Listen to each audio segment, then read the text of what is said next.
ಕಡ್ಡಾಯ ನಾಮಫಲಕ ಅಳವಡಿಕೆಗೆ ಸಂಬಂಧಪಟ್ಟಂತೆ ನಿನ್ನೆ ಒಂದು ಹೈಡ್ರಾಮವೇ ಕ್ರಿಯೇಟ್ ಆಗಿತ್ತು. ಕರವೇ ಕಾರ್ಯಕರ್ತರನ್ನ, ಕರವೇ ಅಧ್ಯಕ್ಷರಾದಂತಹ ನಾರಾಯಣಗೌಡರನ್ನ ಅರೆಸ್ಟ್ ಮಾಡಲಾಗಿತ್ತು. ಈಗ ಅವರನ್ನ ರಿಲೀಸ್ ಮಾಡಲಾಗಿದೆ ಎಂಬ ಮಾಹಿತಿ ಸದ್ಯಕ್ಕೆ ಲಭ್ಯವಾಗ್ತಾ ಇದೆ. 15 ಮಂದಿಯನ್ನ ಕರವೇ ಕಾರ್ಯಕರ್ತರನ್ನ ಬಂಧಿಸಲಾಗಿತ್ತು. ಪರಪ್ಪನ ಅಗ್ರಹಾರ ಜೈಲಿನಿಂದ ಕರವೇ ಕಾರ್ಯಕರ್ತರು ಈಗ ರಿಲೀಸ್ ಆಗಿದ್ದಾರೆ. 8ನೇ ACMM ಕೋರ್ಟ್ನಿಂದ ಜಾಮೀನು ಮಂಜೂರನ್ನ ಮಾಡಲಾಗಿದೆ. ಇದೇ ಹಿನ್ನೆಲೆಯಲ್ಲಿ ಅವರನ್ನ ರಿಲೀಸ್ ಮಾಡಲಾಗಿದೆ.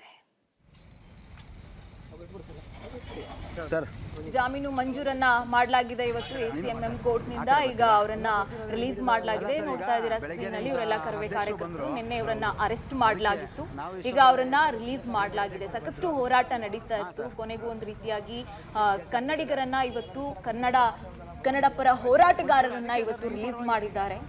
ಸಾಕಷ್ಟು ಜನ ಇದಕ್ಕೆ ಸಂಬಂಧಪಟ್ಟಂತೆ ರಿಯಾಕ್ಷನ್ ಕೂಡ ಕೊಡ್ತಾ ಇದ್ರು. ಕನ್ನಡಕ್ಕೆ ಬೆಲೆ ಸಿಗಬೇಕು ಅಂದ್ರೆ ಅವರನ್ನ ರಿಲೀಸ್ ಮಾಡಬೇಕು ಅನ್ನೋ ನಿಟ್ಟಿನಲ್ಲಿ ಸಾಕಷ್ಟು ಹೋರಾಟ ನಡೀತಾ ಇತ್ತು. ಕೊನೆಗೂ ಇವತ್ತು ಜಾಮೀನು ಸಿಕ್ಕಿದೆ. ACMM ಕೋರ್ಟ್ನಿಂದ ಜಾಮೀನು ಸಿಕ್ಕು ಇವತ್ತು ಅವರನ್ನ ರಿಲೀಸ್ ಮಾಡಲಾಗಿದೆ.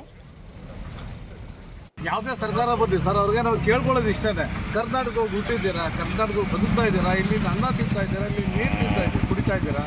ಸೊ ತಾವು ಕನ್ನಡಕ್ಕೆ ಒಂದು ಆಮೇಲೆ ಕೊಡಿ. ಕನ್ನಡಕ್ಕೆ ಯಾಕೆ ಕೊಡೋಲ್ಲ? ನಾವು ಕೊಡೋದು ಕರ್ನಾಟಕದವರು ಯಾಕೆ ಕೊಡೋದು? ಕರ್ನಾಟಕ ತಾನೇ ನೀವೆಲ್ಲ ಕೊಡಬೇಕು.